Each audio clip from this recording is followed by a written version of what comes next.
In this video, I gonna show you how to write in Microsoft Excel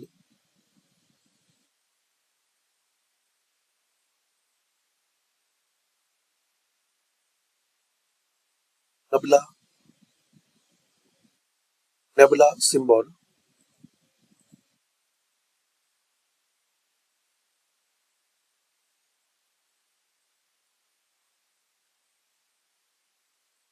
In this video, I will show you how to write this Nabla symbol in Microsoft Excel.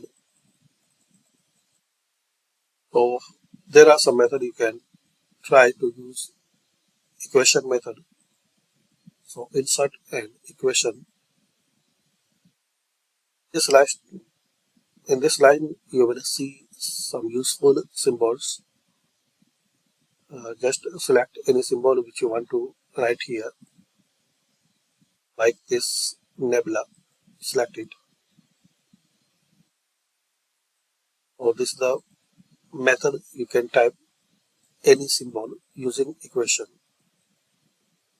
And another way,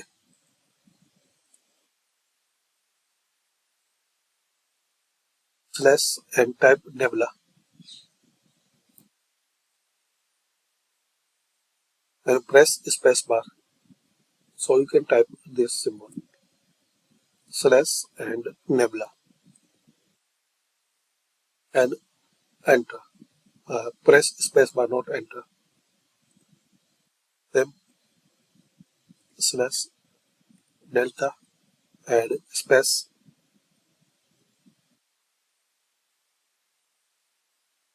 Oh, thanks for watching. Comment this video useful for you.